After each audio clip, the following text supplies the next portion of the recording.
Perayaan Misa Minggu Paskah, sesi ketiga yang diselenggarakan di Gereja Katedral berlangsung hikmat. Ratusan jemaat didominasi oleh lansia. Ibadah Misa Minggu Paskah sesi ketiga telah dimulai sejak pukul 15.30 waktu Indonesia Barat. Ibadah berjalan dengan hikmat dipimpin langsung oleh Romo Albertus Hanirudi Hartoko dan Romo Mardi Atmaja. Misa lanjutan akan berlangsung pada pukul 18 waktu Indonesia Barat yang akan diselenggarakan hybrid secara daring dan luring dan dipimpin langsung oleh Romo Makarius Maharsono Probo. Adapun Misa Paskah 2025 bertema kepedulian lebih kepada saudara yang lemah dan miskin, yakni berarti memberikan perhatian khusus kepada mereka yang paling membutuhkan. Misa ini juga merupakan puncak dari rangkaian Trihari Suci yang menjadi momen sakral bagi umat Katolik dan Kristen di seluruh dunia. Bisa juga dengan tema yang tahun ini ditetapkan, yaitu kepedulian lebih terhadap saudari-saudara yang lemah dan miskin. Kita juga tidak hanya berdoa di dalam gereja, itu seperti pesan dari Bapak Kardinal. Jadi kita keluar dan juga kita melaksanakan dalam hidup kita dengan memperhatikan sesama, dan semakin mengasihi kita semakin peduli dan semakin bersaksi untuk kebaikan bersama dan mewujudkan juga kesejahteraan bersama. Dan pemirsa, untuk mengetahui suasana terkini Misa Paskah sudah ada rekan Dilami Aulia di Gereja Katedral Jakarta. Selamat malam Dilami, seperti apa suasana di sana? Apakah ibadah masih berlangsung hingga saat ini? Ya, selamat malam Valerie dan juga pemirsa. Untuk ibadah Misa Minggu Paskah 2025 untuk sesi keempat ini telah selesai diselenggarakan, di mana tadi untuk sesi terakhir atau sesi keempat ini dimulai pukul 18.00 Indonesia Barat, dan juga kalau kami pantau ini ya sejumlah jemaat memang sudah keluar dari Gereja Katedral Jakarta. Untuk sesi keempat memang dibuka untuk umum dan dilaksanakan secara luring dan juga daring, dan ada dua tempat peribadatan yang digunakan, yakni di dalam Gereja Katedral dan juga di Plaza Maria. Kira-kira tadi jumlahnya ada sekitar 700 hingga 800 jemaat, dan juga tadi untuk sesi keempat dipimpin oleh Romo Makarius Maharsono Probo. Dan Valerie, tadi setelah sesi keempat begitu ya, tadi sebelumnya memang ada sesi ketiga, di mana sesi ketiga ini dikhususkan untuk lansia pada pukul 15.30 waktu Indonesia Barat, agar memang lansia ini dapat melaksanakan Paskah dengan tenang dan damai, tidak usah berdesak-desakan dengan para anak muda begitu ya. Kemudian tadi sesi kedua, yakni pada pukul 11 waktu Indonesia Barat, adalah misa keluarga yang didominasi oleh anak-anak, tadi dihiasi dengan keceriaan dari para anak-anak. Kemudian sesi pertama yakni adalah sesi Paskah Pontifikal, yakni dipimpin oleh Uskup Ignatius, dan ini memang dikhususkan untuk umat Gereja Katedral. Dan dari seluruh ya Misa Minggu Paskah 2025 ini tentu dilaksanakan secara hikmat. Kembali kepada Anda Valerie. Baik, terima kasih Dilami Aulia melaporkan langsung dari Gereja Katedral Jakarta. Selamat bertugas kembali Dilami. Pemirsa, pakar hukum keluarga Islam menilai putusan perceraian Paula Verhoeven dengan Baim Wong sudah tepat jika berdasarkan bukti-bukti yang kuat. Sementara kuasa hukum Paula menegaskan pengaduan hakim ke Komisi Yudisial lebih kepada dugaan pelanggaran kode etik, bukan pertimbangan putusan.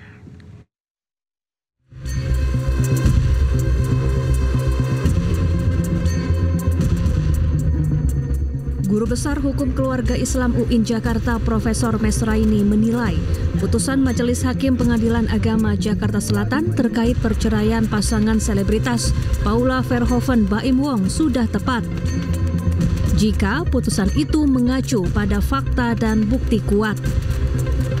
Paula bisa mengajukan banding dan mengadukan hakim ke Komisi Yudisial jika merasa belum puas terhadap putusan serta memiliki bukti lain. Ya, kalau memang itu terbukti ya, dan pasti kalau memang sudah putusan hakim seperti itu, ada bukti kuat, ya menurut saya tepat putusan majelis hakim tidak memberikan hak asuh anak secara full kepada ibu yang memang terbukti melakukan seperti itu. Tapi lagi-lagi terbukti ya, gitu. Sementara itu, kuasa hukum Paula Verhoeven meluruskan terkait pengaduan kliennya ke Komisi Yudisial. Alfon menegaskan pengaduan ke KY mengenai perilaku hakim yang diduga melanggar kode etik, bukan terkait pertimbangannya dalam memutus perkara perceraian. Kita laporkan itu terkait dengan kode etik, bukan pelanggaran kode etik dan perilaku, gitu ya.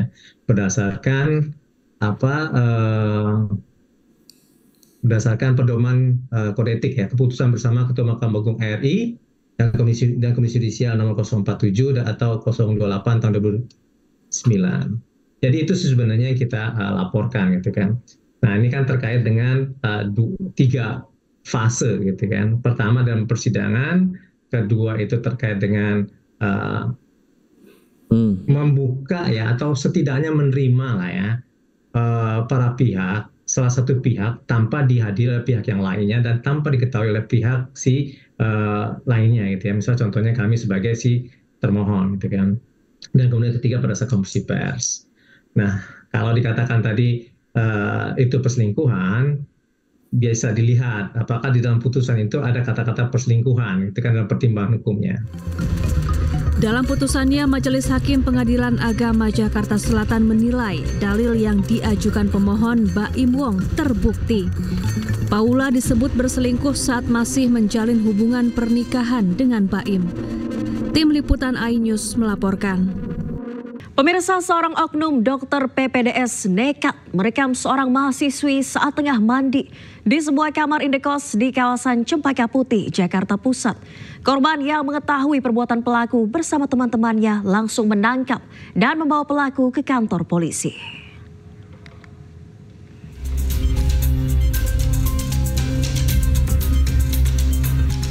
Pria berinisial MA yang berprofesi dokter ini harus berurusan dengan polisi karena perbuatan mesumnya mengintip seorang mahasiswi.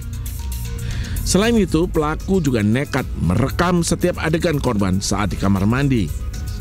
Korban merupakan mahasiswi yang tinggal di salah satu kamar kos. Korban yang tengah mandi panik melihat adanya kamera ponsel di balik ventilasi. Bersama sejumlah rekannya, korban yang meyakini jika pelaku perekaman adalah MA langsung mengamankan pelaku, kemudian menyerahkannya ke Polres Metro Jakarta Pusat. Kronologisnya pada saat korban mandi, pada saat itu melihat ventilasi udara, ada terlihat kamera, sehingga pada saat itu korban langsung berupaya untuk mengetahui siapa pelakunya. Ternyata diketahui pelakunya adalah inisial MA. Kemudian pada saat itu juga korban beserta teman-temannya membawa pelaku ke Polres Metro Jakarta Pusat untuk diproses lebih lanjut. Akibat perbuatannya, tersangka terancam hukuman 12 tahun penjara, dijerat pasal 29 tentang pornografi. Dari Jakarta Pusat, Rani Sanjaya, iNews melaporkan. Pemirsa, oknum dokter kandungan pelaku pelecehan terhadap pasien di Garut, Jawa Barat merupakan lulusan Fakultas Kedokteran Universitas Padjadjaran Bandung. Pihak kampus Unpad pun prihatin dan menyerahkan sepenuhnya kasus ini kepada pihak kepolisian.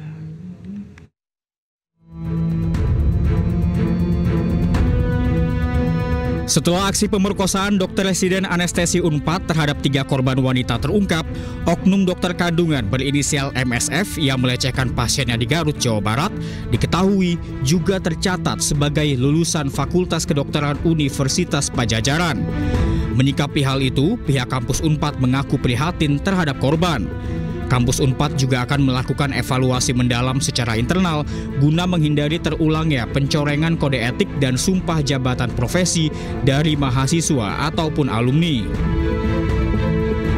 Meski demikian, kampus Universitas Padjadjaran masih menunggu penyelidikan kepolisian untuk memastikan informasi penelusuran identitas oknum dokter kandungan pelaku pelecehan. Pihak kampus juga menyerahkan sepenuhnya kasus ini kepada pihak yang berwenang. Hasil penelusuran identitasnya menunjukkan memang benar mengarah ke alumni program spesialis di Fakultas Kedokteran Unpad. Namun demikian, bila merujuk ke video yang beredar yang tidak secara jelas menunjukkan wajah terduga pelaku, Unpad tidak memastikan hal tersebut dan tetap menunggu hasil penyelidikan resmi dan pembuktian dari pihak kepolisian. Terduga pelaku apabila terbukti adalah orang yang bersangkutan, saat ini sudah lulus dan bekerja sebagai profesional. Dengan demikian, kasus ini sudah di luar kewenangan Unpad atau kampus lainnya tempat yang bersangkutan menempuh pendidikan sebelumnya. Sebelumnya, dokter spesialis kandungan MSF ditetapkan sebagai tersangka kasus pelecehan seksual terhadap seorang pasien. Namun penetapan tersangka bukan atas kasus pelecehan seksual yang videonya tengah viral saat ini. Penetapan tersangka atas laporan seorang wanita pada 15 April lalu yang mengaku dilecehkan di rumah orang tuanya serta di kamar kos tersangka. Dari Bandung, Jawa Barat, Billy Maulana Finkran, iNews melaporkan.